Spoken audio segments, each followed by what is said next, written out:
Okay, so welcome back to week 2. Thank you for clicking the link and being interested in what we're doing.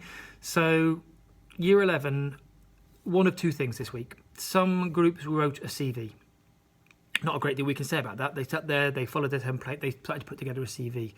I guess the key thing to say there is that it's important that this sounds really stupid, it's important that they save it in the right place, because quite often we end up redoing work. Filling out a CV is a hassle. Finding out over different dates and things is a hassle. When they've gone through that work and they've saved it, they need to remember that they've got that. They have access to the SharePoint, which is the kind of cloud drive that they have here. They have that access for a number of years after Seven Vale.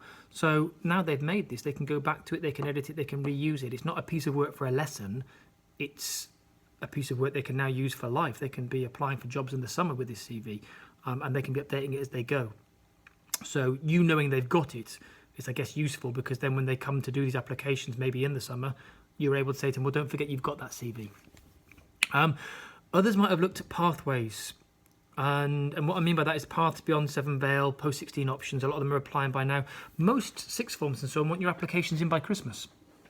So they'll be doing things like that now, maybe visiting open evenings. A couple of things we talked about here.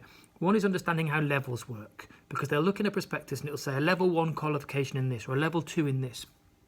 And they need to understand that a level 1 is the equivalent to, in old money, the GCSE up to a grade D and below.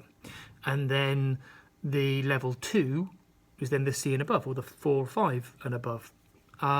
So if you apply for a level 2 course, at the end of that course you have a qualification that's equivalent to a grade 4 and above at GCSE.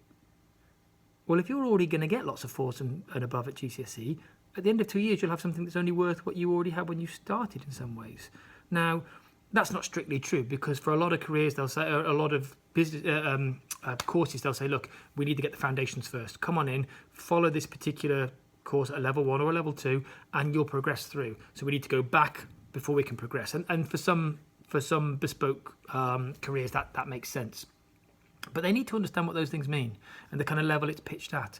Because if they're getting 5s and above at GCSE, they need to know that the course they're doing is academically challenging and rigorous enough. And so for them, they might be looking at a level 3 qualification, which is equivalent to A levels. We talked a little bit about T levels. I won't talk about that now, because that's only really applicable to 1 or 2 colleges and who are trialling it this year. The other thing we did was talk about apprenticeships, and just said, look, the place to look for that is to go on the government's website, apprenticeships.gov.uk. Every apprenticeship in the country is advertised on there. If you are looking for an apprenticeship, because it's one of these things that people know about but they don't properly know about. I want an apprenticeship, but I don't really know how to get one.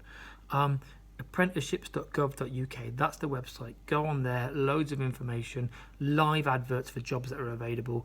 And even if you don't find what you want, you find entry requirements. You get to get a handle on what people are looking for, so you know what you need to be aiming for.